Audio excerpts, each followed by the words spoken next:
matamu, arahkan hatimu kepada Tuhan. Bila ku buka mataku dan lihat wajahmu, ku terkagum.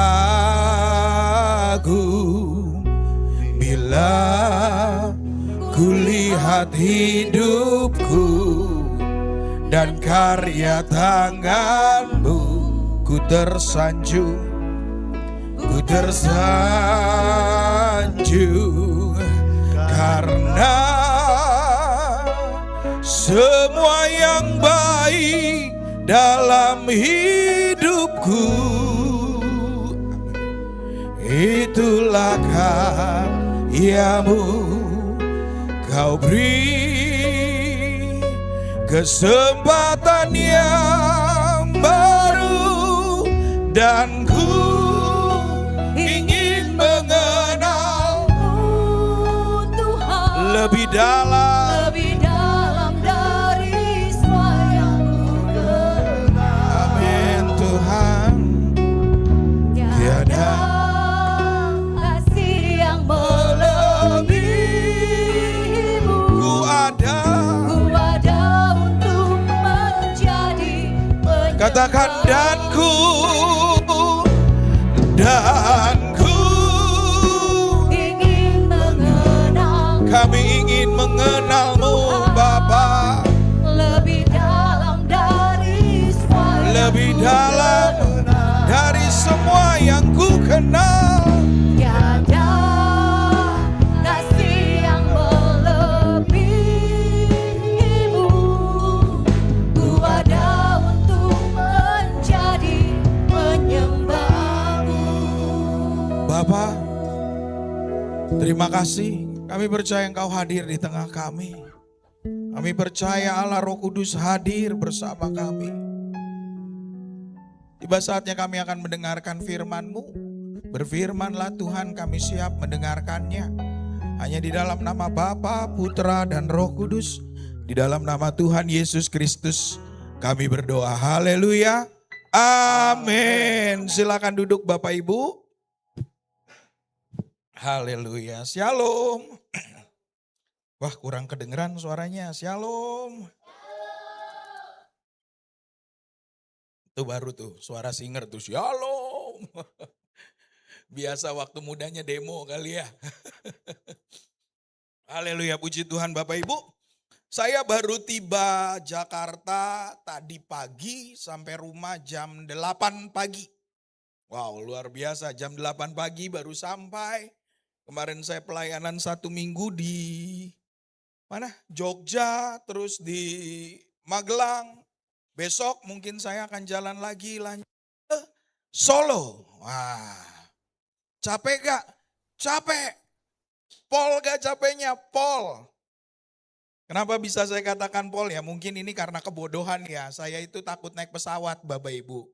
Jadinya saya dari Jakarta ke Jogja naik kereta api. Duduknya udah kayak TNI Bapak Ibu, tegak banget, gak bisa miring kan. Saya bilang, wah ini ditaruh senjata sebelah saya udah keren nih, udah kayak TNI nih, saya bilang begitu. Akhirnya dari Jogja kita pelayanan, saya berdoa di tempat orang yang meminta tolong sama saya untuk pemberkatan.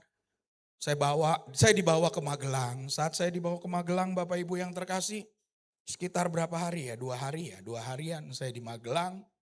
Saya di sana ngobrol sama anak Tuhan di tempat itu. Dia punya usaha bisnis, pabrik. Saya datang ke pabriknya, saya lihat, oh luar biasa ya. Pada saat saya doa di situ, ada mujizat Tuhan yang luar biasa di tempat tersebut. Tanaman-tanaman yang ditanam oleh orang-orang di zaman terdahulu yang bukan dari Tuhan, Tuhan singkapkan. Malam-malam kita berdoa di sana hampir jam berapa? Jam 9. Terus jam 6 juga kita doa lagi di sana. Kebetulan dia punya pabrik. Lantainya itu dilindes sama forklift. Jadi hancur semua. Pagi-pagi dia bilang, aduh pastor ini pusing nih, kenapa? Pabrik saya lantainya hancur semua. Terus dia bilang gini, tapi kayaknya ada hikmahnya deh. Apa hikmahnya, Bu? Saya mau tanam minyak urapan di situ. Wah, saya bilang dahsyat, keren nih Ibu ya. Pada saat kita tanam minyak urapan, kita cipratkan ya, kita curahkan minyak urapan di situ. Kita berdoa dengan baik, mujizat Tuhan luar biasa. Saya nggak mau cerita mujizatnya apa, nanti disangka malah saya yang sombong. Banyak kan begitu ya. Saya hanya menceritakan kepada Bapak Ibu pada saat kita benar di hadapan Tuhan, mujizat Tuhan nyata. Dan sampai detik ini, orang yang saya layani, pabrik tersebut dia masih WA, saya nggak berhenti-berhentinya bersuka cita karena Tuhan singkapkan yang selama ini terselubung. Dengar baik, Tuhan singkapkan yang selama ini terselubung di tempat saya. Ya, dan saya percaya orang itu akan merasakan kemenangan yang gilang gemilang. Bukan hanya dia, Bapak Ibu yang terkasih juga bisa merasakan kemenangan yang sama. Karena Tuhan kita sama, Tuhan kita Tuhan yang hidup. Amin. Hari ini kita akan membahas tentang Yabes. Ada yang tahu Yabes? Kita sering dengar lagunya, kiranya engkau memberkati aku berlimpah-limpah. Kan sering ya kita dengar ya. Kita mau belajar Yabes itu siapa sih? Kok bisa diberkati sih? Dari saudara-saudaranya tuh banyak Yabes Bapak Ibu. Tapi Yabes yang dipilih Tuhan untuk menjadi berkat. Bukan buat keluarganya saja, tapi Yabes menjadi berkat buat seluruh orang-orang sekitarnya. Kita belajar yuk tentang Yabes, pelajari Yabes. Alkitab hanya menuliskan dan mencatatkan 2 ayat tentang Yabes. Yuk kita buka sama-sama 1 Tawarik 4 ayat 9 dan 10. 1 Tawarik 4 ayat 9 dan 10. Kemarin saya pulang dari Magelang naik sleeper bus. Ada yang pernah naik sleeper bus Bapak Ibu? Belum ya? Enak. Bisa selonjoran, ada TV-nya, enak loh. Ya kan udah kayak bos besar saya lagi naik pesawat bisnis kelas. Wah. Tapi bedanya goyangnya kenceng. Ya enak naik sleeper bus. Yuk kita belajar tentang Yabes. Saya undang bangkit berdiri. 1 Tawarik 4 ayat 9 dan 10. Baca bersama-sama 2, 3. Yabes lebih dimuliakan dari para saudara-saudaranya. Nama Yabes itu diberi ibunya. Sebab aku telah melahirkan dia dengan kesakitan. Ayat 10. Yabes berseru,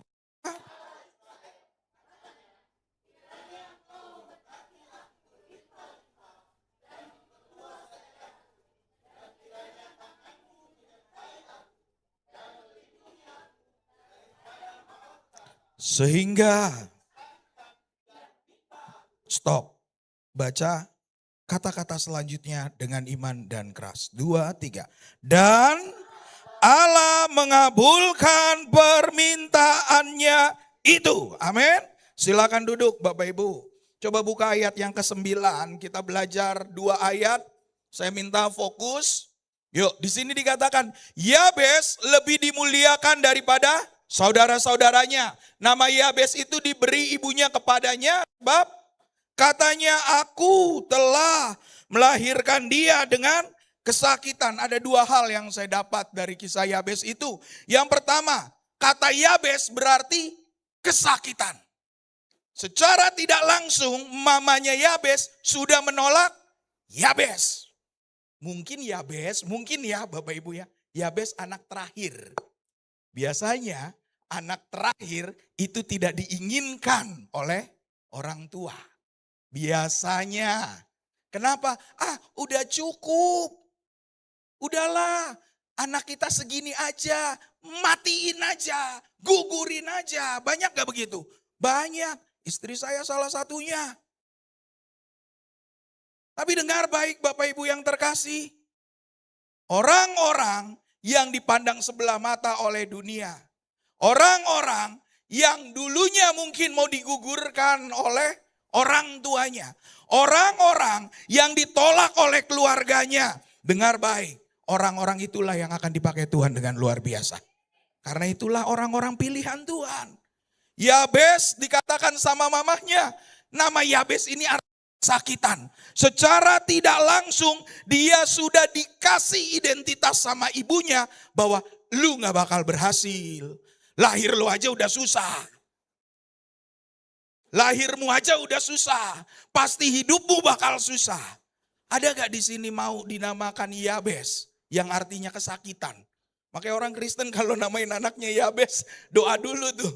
Ya kan, secara tidak langsung nama itu doa. Ya, hati-hati Bapak Ibu. Yabes artinya kesakitan. Berarti pada saat dia lahir, dia sudah ditolak. Ada dua hal tipikal orang pada saat dia merasakan ketertolakan dalam hidupnya. Yang pertama, dia hidup di dalam masa lalu. Yang kedua, dia maju bersama Tuhan menghadapi masa depan yang gilang gemilang. Saya ulangi, ada dua hal tipikal seseorang pada saat dia ditolak, pada saat dia tidak dianggap dan dipandang sebelah mata, disalah-salahin. Ada dua tipikal orang. Yang pertama, dia akan bergumul dengan masa lalunya, gak akan maju-maju. Atau yang kedua, dia menatap masa depan bersama Tuhan sebagai pejuang yang kuat dan maju bersama Tuhan untuk menang. Maka dia dikatakan lebih dari pemenang. Kita ada di posisi yang mana? Apakah kita Yabes di masa lalu, di masa dia lahir dengan kesakitan, dicap sama mamahnya, bahwa dia bukan orang yang beruntung, gak bakal sukses. Mungkin anak terakhir yang mungkin mau dibunuh. Ya mungkin anak terakhir yang ingin aborsi. Banyak gak begitu Bapak Ibu? Banyak. Ataukah engkau menjadi Yabes di masa depan? Yang menatap Tuhan, berjalan bersama Tuhan, yang memberikan hidupmu sama Tuhan, dan masa depanmu gilang gemilang.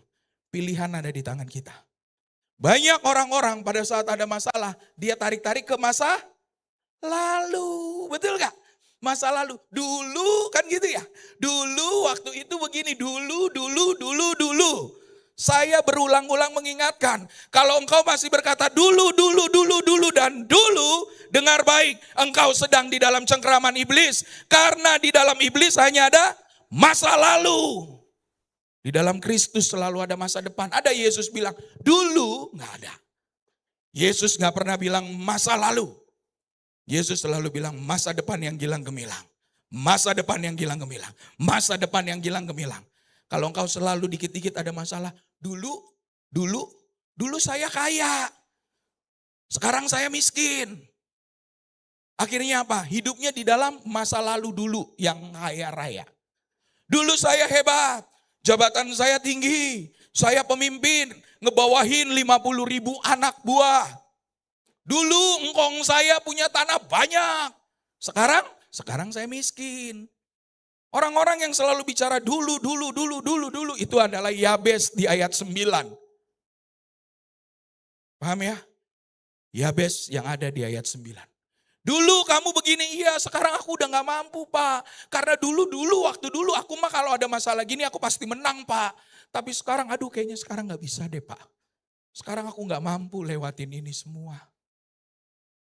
Kenapa gak bisa? Aku udah gak punya uang. Aku gak sesukses kemarin. Aku mengalami proses, aku depresi, aku stres. Dulu aku bisa. Padahal Bapak Ibu dengar baik. Dulu kamu belum kenal Tuhan. Sekarang kamu kenal Tuhan yang hidup. Makanya harusnya yang kau katakan apalah. Dulu aku bisa. Sekarang aku lebih bisa. Amin. Aku lebih hebat. Aku lebih sukses. Aku lebih kuat.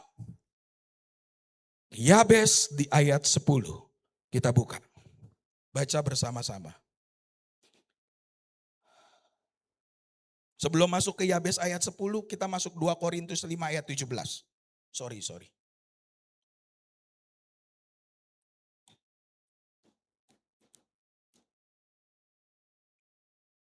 Baca bersama-sama. 2, 3. 2 Korintus 5 ayat 17. Yuk baca yuk. 2, 3. Jadi siapa yang ada di dalam Kristus, ia adalah ciptaan baru, garis bawahi. Yang lama sudah berlalu. Terus yang baru sudah datang. Yang baru sudah datang, apalagi mau datang? Sudah datang. Sudah. Bukan lagi akan datang. Atau lagi OTW, on the way. Berkat Tuhan lagi on the way nih pastor. Nggak ada. Berkat Tuhan udah masuk di kita. Betul apa betul? Sudah datang. Contoh. Kalau saya lagi di sini ada tamu. Pastor, tamunya udah datang. Di mana tamuku? Tuh di depan. Pilihannya cuma 2 Bapak Ibu. Saya nemuin itu tamu. Atau saya tetap tunggu di sini tamunya yang masuk. Kira-kira apa yang harus saya pilih? Saya yang keluar karena tamunya dari jauh udah datang. Dia duduk di lobi. Sayanya di sini. Yang saya pilih yang mana? Sayanya keluar untuk menemui itu tamu. Atau sayanya cuma diem aja di sini ngeliatin tuh tamu, senyum-senyuman di dekat kaca. Tamunya senyum, saya senyum. Dia senyum lagi, saya senyum lagi. Yang mana yang mau saya pilih? Samperin. Itu berkat udah ada. Tapi kitanya nggak mau nyamperin. Kenapa nggak mau nyamperin? Balik lagi. Karena yang lama belum berlalu. Nangkep gak? Kalau yang lama sudah berlalu, pasti yang baru sudah kamu terima. Berkat di depan udah ada, udah dateng. Tapi kamunya masih mikirin yang lama. Betul? Betul apa betul? Alhasil apa? Puter lagi masalahnya gitu lagi, puter lagi. Di dalam Kristus kita ciptaan baru. Bapak Ibu, ayat ini nguatin saya. Kenapa saya bilang nguatin saya? Pada saat kita pelayanan keluar kota, aduh ampun Bapak Ibu. Setannya tuh bener-bener setan. Bayangin ngusir setan jam 1 malam. Wow, haleluya. Bu Lina kalau nggak salah WA saya ya nanya, kenapa pastor kok ngusir setan jam 1 malam? Kenapa nggak siang? Terus saya jawab, justru setan tuh kumpul malam-malam, betul gak? Kalau pendeta ngusir setan siang-siang itu mah bukan ngusir setan, bener gak? Itu atraksi, nah, saya bilang akrobat. Saya ngusir setan jam 1 malam, Bu Luis juga cerita. Bu Hana kita kayaknya bakal berangkat lagi bulan Oktober ke Jawa. Terus Bu Luis bilang, ini ujung-ujungnya nih disuruh jurit malam nih sama pastor nih. Malam-malam ngusir setan sendiri.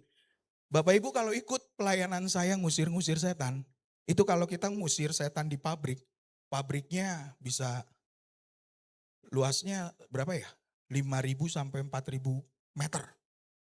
Dan dengar baik, jam 1 malam, jam 12 malam saya puterin pabrik itu keliling. Dulu sama Pak Elvis muter. Saya bagi kelompok. 1 orang 1. Atau 1 orang 2. Suruh ke ujung-ujung jalan sendiri. Saya jalan kemana, tim jalan kemana. Kenapa begitu? Karena saya mau lihat siapa yang betul-betul di dalam Kristus. Banyak orang-orang kalau lagi terang begini ngomong, oh aku gak takut sama setan, Yesus Kristus Tuhan. Betul gak? Tapi pas malam-malam suruh ngusir setan, gemeter Bapak Ibu. Takut. Asri waktu itu yang lihat banyak ya, Bu Luis, Pak Elvis semuanya pada lihat. Kita nyampe di satu pabrik, pabriknya gede banget Bapak Ibu. Saat kita ngusir setan, Asri istri saya, wah dia ambil garam, dia ambil minyak, padahal belum saya suruh. Karena yang di belakang pelayan Tuhan banyak, dia jalan sendirian. Wah, dia yakin suaminya akan ada di belakang dia. Padahal saya nggak tahu dia jalan sendiri, saya ngobrol. Kita belum pada doa, dia udah nekat jalan sendiri. Tiba-tiba dia nyampe di ujung, gelap Bapak Ibu. Dia lempar garamnya dalam nama Yesus. Tiba-tiba garamnya kembali lagi. Cering, dia bingung. Dia ambil lagi garamnya, dia lempar dalam nama Yesus. Garamnya ngelempar balik lagi gede. Cering, wah gemeter mulai kakinya. Di otak dia cerita cuman satu. Gua mau lari Gua takut, dibilang. Ibu gembala loh Bapak Ibu. Saya nggak mau mempermalukan dia, tapi itu kejadian real. Tapi sebelum dia mau lari, dia mikir, tapi ada Bu Luis, ada Pak Elvis, ada Pak Haris. Kalau gua lari, malu nih gua nih. Akhirnya dia balik badan pelan-pelan. Dia mulai dalam nama Yesus. Ngelemparnya nggak ke atas lagi tapi ke bawah Bapak Ibu, ya kan? Terus dia bilang sama saya, Pak, tadi aku ngelempar garam, garamnya ngelempar lagi. Itu waktu itu jam berapa sih Bu? Jam 1 ya? Jam 1 malam ya?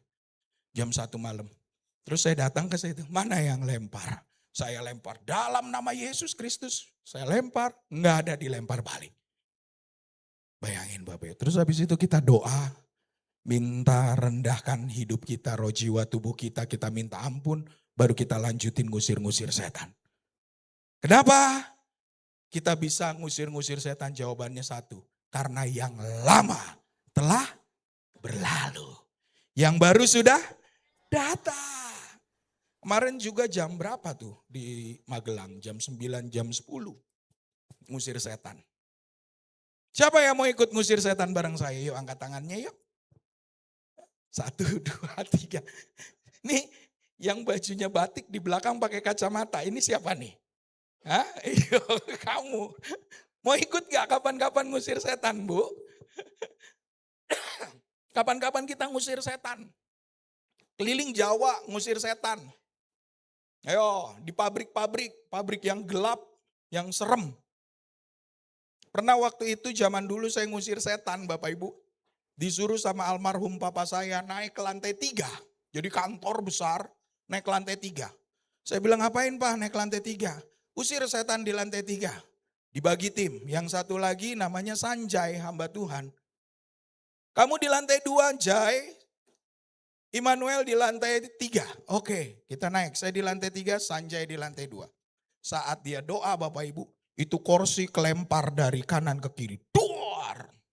Kita ngusir setan jam 2 malam. Si Sanjay gak pakai aba-aba. Langsung dia sprint dari ujung sampai ujung, ditabrak semua. Itu tangga dia loncatin Bapak Ibu. Dia bilang, Pak setannya ngamuk di atas. Dia pikir dia begitu ditolong sama papa saya. Enggak, malah dia amuk lagi sama papa saya. Kamu hamba Tuhan takut sama setan. Akhirnya kita selesaiin di lantai 2. Yuk Bapak Ibu, kita perlihatkan ada Yesus di dalammu dan di dalamku. Maka yang lama sudah berlalu, yang baru sudah datang. Kemenangan demi kemenangan akan kamu terima. Pada saat apa? Kamu melupakan masa lalumu. Pahami ini. Kamu melupakan masa lalumu. Ditutup masa lalu yang tidak baik. Ditutup.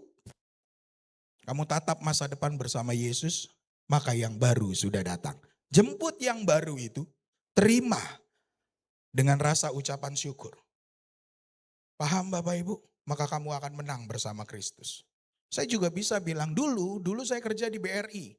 Saya pemutus kredit dari 2M sampai 5M. Saya yang harus tanda tangan. Dulu. Tapi dengar baik Bapak Ibu, saya jarang ceritakan itu. Kenapa? Karena saya lebih suka bercerita. Sekarang saya hamba Kristus. Jabatan yang pernah saya terima itu gak ada apa-apanya. Yang paling indah dalam hidup saya adalah melayani Tuhan. Sampai akhir hidup saya. Mungkin di sini Bapak Ibu ada yang dulu jadi bos. Terus tiba-tiba sekarang Tuhan suruh Bapak Ibu jadi usaha, pengusaha. Buka material, mungkin seperti itu. Stop berbicara dulu saya bos. Tapi mulai berbicara, sekarang saya adalah bos material. Betul? Dulu saya kerja sebagai karyawan. Sekarang saya pengusaha. Mulai berbicara, sekarang saya pengusaha bersama Kristus. Saya lupain tentang karyawan zaman dulu. Maka saya akan menang bersama Kristus. Atau mungkin dulu pernah berusaha punya usaha A, B, C, D. Tapi habis. Sekarang dipercaya sama Tuhan untuk membuka usaha baru. Berhenti berpikir dulu saya gagal di situ. Tapi mulai berpikir, sekarang Tuhan berikan usaha yang baru, maka saya menang, dan menang. Karena yang baru sudah datang, berkat yang baru sudah dibuka. Langkah, menang, menang, langkah, menang. Jadilah Yabes di ayat 10. Bukan Yabes di ayat 9. Amin. Lanjut ke ayat 10. 1 Tawarik 4 ayat 10.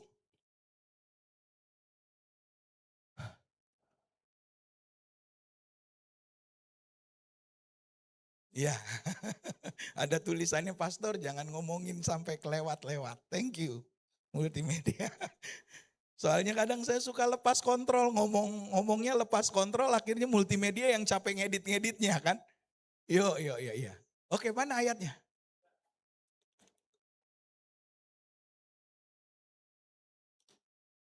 Yuk baca. 2, 3. Pelan-pelan bacanya ya. Ayat 10a dulu, 2, 3. Yabes,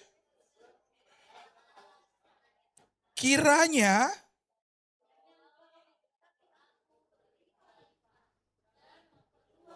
stop sampai situ. Yabes bilang apa? Kiranya, kata-kata kiranya tahu gak? Hebat loh Bapak Ibu. Kalau boleh, benar gak? Tuhan kalau boleh engkau berkenan. Berarti keputusannya Yabes, keinginannya Yabes apa keinginannya Tuhan? Tuhan, betul? Kalau boleh Tuhan, ini loh keinginanku. Tuhan kalau boleh. Kenapa Yabes ngomongnya kalau boleh? Kenapa Yabes bilang kiranya engkau memberkati aku? Kenapa sih kok kiranya? Karena di dalam perjanjian lama Tuhannya masih di luar Bapak Ibu. Nangkep ini dulu. Di perjanjian baru Yesus turun, Roh Kudus datang, ada di dalam hati kita, hidup di dalam kita. Di dalam perjanjian lama Allah ada di luar, tidak ada di dalam manusia. Makanya orang-orang perjanjian lama mereka belum mengalami penebusan. Makanya Yabes bilang kiranya. Paham ya? Tapi pada saat Yesus datang dia menebus kita, maka Tuhan ada di dalammu. Maka kita dikatakan imagode. Imagode apa? Manusia Allah. Nangkep ini dulu. Jadi kita bisa perhatiin dulu, oh ini model perjanjian lama begini, model perjanjian baru seperti itu. Di dalam Alkitab perjanjian baru nggak ada kata kiranya. Yang ada pasti, amin. Tapi boleh gak kita pakai kata kiranya? Halo. Semoga diberkati, terimalah berkat. Mau angkat kedua tanganmu. Semoga Tuhan memberkati engkau. Kayaknya gak enak banget ya Bapak Ibu ya. Terimalah berkat, semoga Tuhan memberkati engkau. Semoga hidupmu tetap naik dan tidak pernah turun.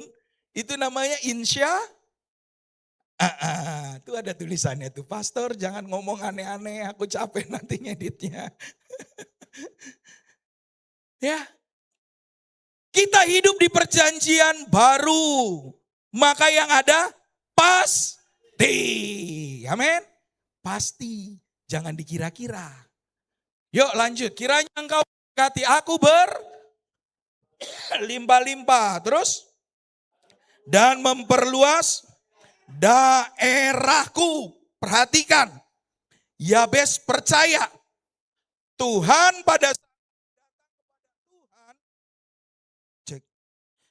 pada saat aku datang kepada Tuhan, meskipun ibuku menganggap aku orang yang gak akan sukses, meskipun orang-orang di zamanku dulu menganggap aku anak yang tidak berbakti atau tidak akan pernah hidup enak, tapi pada saat aku datang kepadamu Tuhan, engkau akan memberkati aku berlimpah-limpah. Ingat, saat engkau dianggap rendah, kau dikucilkan, kau gak dianggap. Sakit loh Bapak Ibu gak dianggap.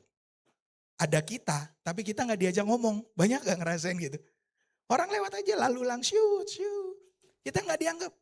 Kalau lagi rapat, kita gak dimintain pendapat. Betul. Dicuekin, kayaknya gak ada. Enak gak begitu? Gak enak. Itu Yabes zaman dulu. Tapi dengar baik Bapak Ibu. Yabes tahu manusia gak nganggap dia. Dia datangnya ke Tuhan. Tuhan, kiranya engkau memberkati aku berlimpah-limpah dan memperluas daerahku. Yabes nggak datang kepada orang. Yabes nggak ngeluh. Tapi Yabes datang kepada Tuhan. Yang dia cari siapa? Tuhan. Yang dia cari Tuhan. Kemarin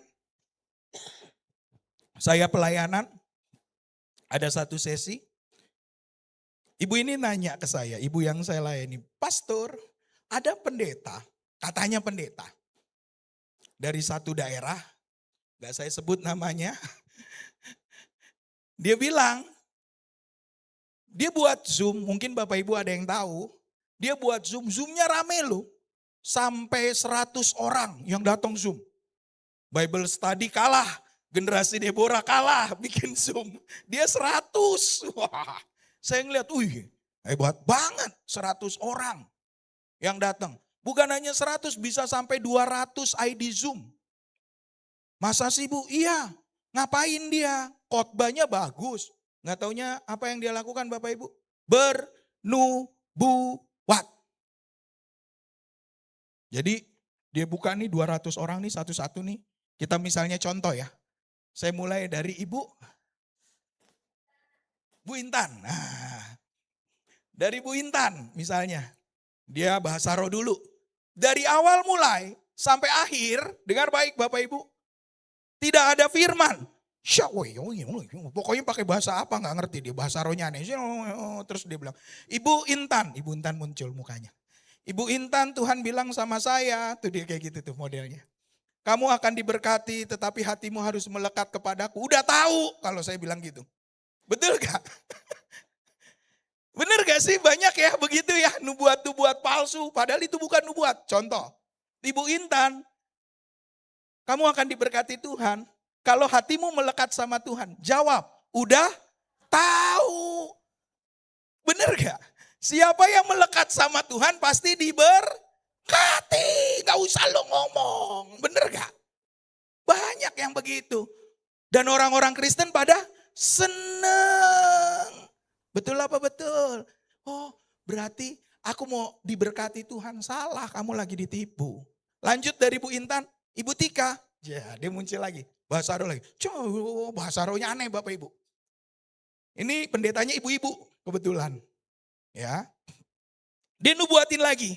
Ibu Tika, engkau tetap naik dan tidak pernah turun jika engkau berjalan bersama Tuhan. Itu nubuatan bukan? Halo, itu nubuatan bukan? Bukan. Itu apa Pak Jemi? Janji Tuhan. Itu sama aja saya bilang begini. Bapak Ibu, saya dapat dari Tuhan. Tahun 2027,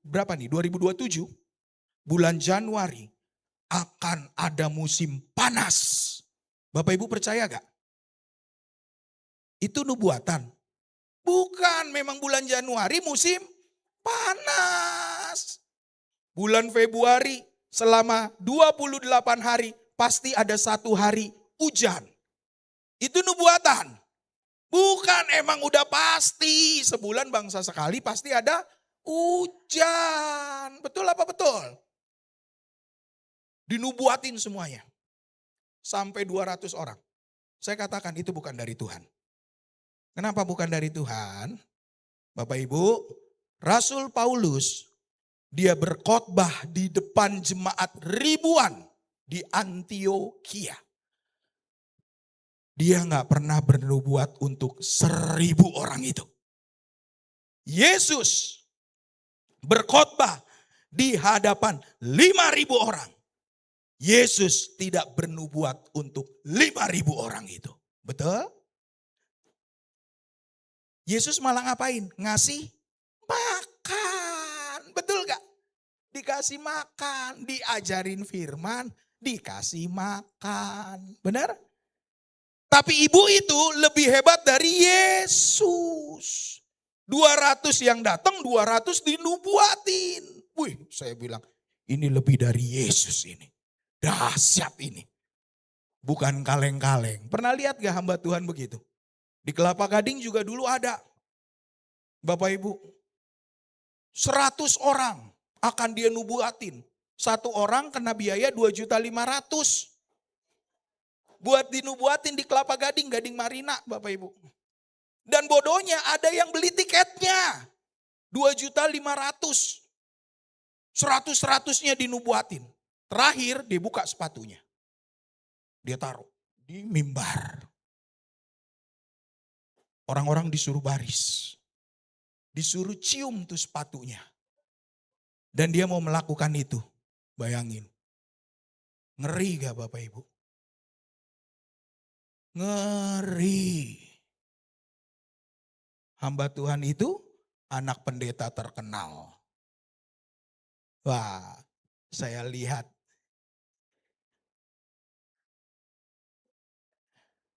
Bu, siapa lupa loh nama saya. Bukan. Aduh Tuhan, ini kayaknya harus desa beneran nih kayaknya nih. Bu Natali, aduh. Bu Natali tadi nengok ke Bu Agnes, saya pikir pasti Bu Natali tahu nama pendeta itu siapa. Ini kayaknya beneran harus di desa ya. Lupa loh, lupa. Saya akan berkatakan firman, ingat. Amin. Bayangin udah sering lihat tapi lupa. Aduh kacau. Tadi ngomong apa ya? Ah iya pendeta itu. Pendeta itu nubuatin dikasih sepatu, suruh orang nyium. Landasan firmannya ada. Paulus apa Petrus yang jubahnya? Yesus. Asalku jamah jubah Yesus maka aku sembuh, betul? Nah tuh pendeta bilang sepatu ini saya pakai dari setiap saya melayani maka ada kemuliaan Tuhan dibuka. Suruh nyium. Setiap orang yang nyium manifestasi Bapak Ibu. Gila gak? Dia jatuh, gubrak ya kan. Terus dinubuatin. Ini lebih hebat dari Yesus. Saya gak pernah lihat Yesus lepasin kasutnya suruh anak muridnya cium. Gak ada. Betul apa betul? Saya juga gak pernah lihat Yesus buka jasnya terus dilempar. Saya gak pernah lihat gitu. Tapi Bapak Ibu pernah lihat gak atraksi itu? Saya gak pernah lihat Yesus buka baju apa ini? Jasnya terus api Roh Kudus bakar. Jadi yang di depan jasnya tuh bakar. Terus pada rebas. Saya gak pernah lihat Yesus begitu. Kembali ke firman. Nanti pasti yang di online pada bilang, wah nyindir pendeta ini pendeta. Enggak, saya enggak nyindir. Saya cuma mengingatkan, kembali yuk ke Alkitab yuk. Jangan suka ditipu sama atraksi-atraksi karena mimbar ini kudus. Enggak ada Yesus buka apa bajunya terus dalam nama Yesus rebah semua, enggak ada. Yesus cuma jalan tuh.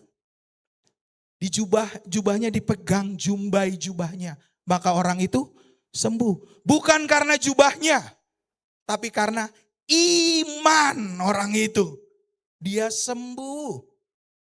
Betul gak? Ada patung Yesus, lu mau cium sampai bibir lu jontor, dengar baik Bapak Ibu. Kalau lu gak punya iman, gak akan sembuh. Betul apa betul? Yang terpenting adalah iman. Pahami ini Bapak Ibu. Kalau saya selalu mengajarkan, kalau tidak sesuai Alkitab, apa Pak Jimmy? Jangan diikuti. Waktu itu kita ngobrol lama ya di Surabaya ya. Pak Jimmy banyak tanya.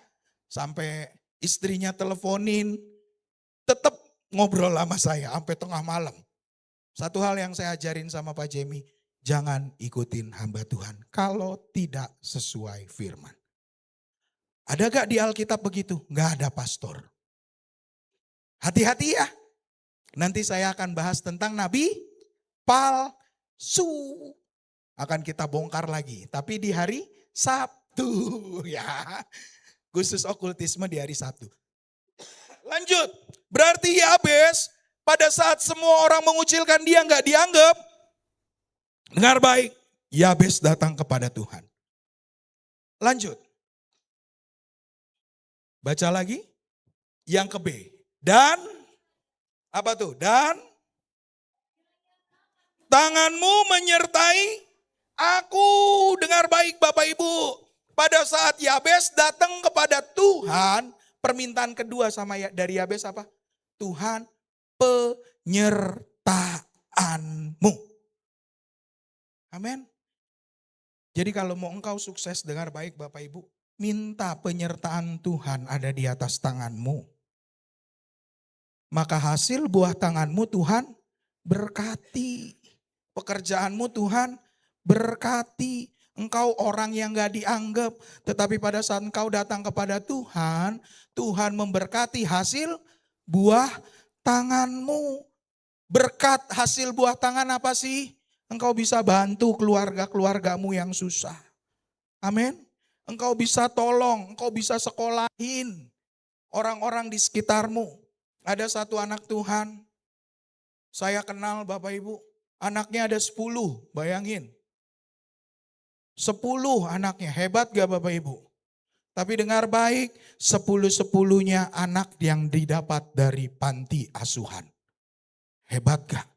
Saya bilang, jadi itu anak orang, saya gitu. Bukan anak ibu, bukan. Ini anak dari panti, 10-10-nya dia besarkan, dia sekolahin. Hebat gak? Hebat. Kenapa? Karena dia bilang, kiranya engkau memberkati tanganku Tuhan, untuk aku bisa memberkati orang-orang di sekitarku. Kira-kira orang yang gak dianggap dengan masa lalu yang berat bisa gak menjadi berkat buat orang lain? Saya jawab, tidak. Selama dia belum keluar dari masa lalunya. Saya ulang lagi ya. Kira-kira orang-orang yang masih berpikir tentang masa lalunya, saya orang tertolak, saya orang gak dianggap, bisa gak tangannya buat jadi berkat buat banyak orang? Saya katakan tidak bisa. Selama dia masih bergumul sama masa lalunya. Orang-orang yang mampu memberkati orang lain, tanda dari orang tersebut sudah keluar dari masa lalunya. Dia fighting sendiri, dia menang bersama Kristus. Dan tangannya menjadi berkat buat banyak orang. Amin. Berkat buat banyak orang. Berikutnya, yang terakhir, lanjut. Ayat 10C. Dan daripada, terus? Nah, tidak menimpa aku. Setelah tanganmu diberkati, setelah engkau datang kepada Tuhan, minta kesehatan. Saya ulangi ya, step by stepnya. Saat engkau dikucilkan, engkau harus sadar yang lama telah berlalu. Kalau engkau sudah sadar itu, engkau datang ke Tuhan. Mintanya apa yang pertama? Tanganmu diberkati, betul? Terus yang kedua permintaannya apa? Baca. Dan melindungi aku daripada malapetaka sehingga kesakitan tidak menimpa aku. Yang kedua setelah tanganmu diberkati engkau minta kesehatan. Kenapa? Karena kalau engkau sehat engkau bisa jadi berkat buat banyak orang lebih lagi. Betul apa enggak? Percuma kamu diberkati kalau kamunya sakit. Bener gak? Banyak orang-orang di luar sana sukses. Tapi sakit. Akhirnya gak bisa jadi berkat. Paham ya Bapak Ibu? Kamu harus minta tanganmu diberkati. Setelah itu kamu minta. Kesakitan, malapetaka tidak menimpa aku. Kata tidak itu pasti. Gak boleh ya, gak boleh. Malapetaka gak boleh ya datang sama Immanuel ya, gak boleh. Saya mau kasih tahu Bapak Ibu, kalau mau jujur, hari ini saya capeknya pol. Saya gak tidur, di bus itu saya gak tidur Bapak Ibu. Meskipun busnya enak, sleeper bus. Saya gak tidur sama sekali. Saya baca firman, saya doa, tiduran lagi gak bisa tidur, kebangun lagi, capek. Tapi pada saat saya tanya sama istri saya tadi pagi, mah yang khotbah siapa? Kamu. Hah? Saya? Kaget saya, syok. Saya minta sama Tuhan, saya mau ngomong apa Tuhan? Tuhan bilang, ya bes. Karena banyak anak-anak Tuhan di tempat ini, mereka mengalami sakit di dalam masa lalunya. Ajar mereka untuk keluar, berharap kepadaku, maka aku akan memberkati tangannya. Maka aku akan memberkati kesehatannya. Jadi yang kedua mintanya apa? kesehatannya. Berikutnya, masih ada tuh. Yang D, dan, halo, dan, baca dengan keras bersama-sama, 2, 3, dan Allah mengabulkan permintaannya itu. Kenapa Allah bisa mengabulkan permintaannya? Balik lagi ke yang pertama Bapak Ibu. Yabes melupakan masa lalunya. Dia datang kepada Allah dan menatap masa depannya. Maka Allah mengabulkan permintaannya. Paham ya? Saya ulangi. Kenapa Allah mengabulkan? Jawabannya satu. Balik lagi ke yang pertama.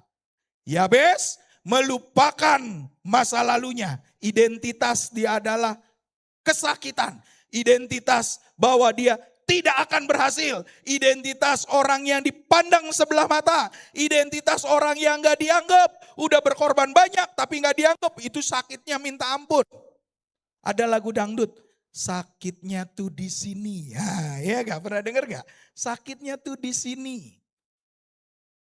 Benar ya, pemusik yang gondrong tuh tahu tuh. Ya, sakit. Emang bener sih lagu sakitnya di sini kan ada kata sakit gitu ya, diulang-ulang. Sakit gitu-gitu. Dengar baik Bapak Ibu. Yabes keluar dari zona masa lalunya. Dia ketemu sama Tuhan. Dia berhadapan one on one sama Tuhan. Maka Tuhan mengabulkan semua doanya.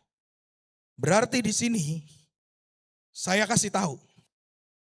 Tadi saya bilang, di dalam perjanjian lama, Yabes ngomongnya apa? Kiranya. Kenapa bisa kiranya? Karena Allahnya masih di luar. Sekarang perjanjian baru, Allah ada di dalam hidupmu. Allah ada di saya, maka saya adalah imagode, manusia Allah. Kalau Allah ada di sini, tidak ada lagi kata kiranya. Pasti. Amin. Berarti pada saat saya keluar dari zona masa lalu, saya bertemu dengan Tuhan, saya minta sama Tuhan, maka ada kata pasti dikasih. Amin. Yuk kita katakan pasti dikasih Tuhan. 2, 3. Pasti dikasih. Amin. Sekali lagi yuk, 2, 3. Pasti dikasih. Pokok masalahmu pasti dijawab Tuhan. Doa-doamu pasti dijawab Tuhan. Ada amin?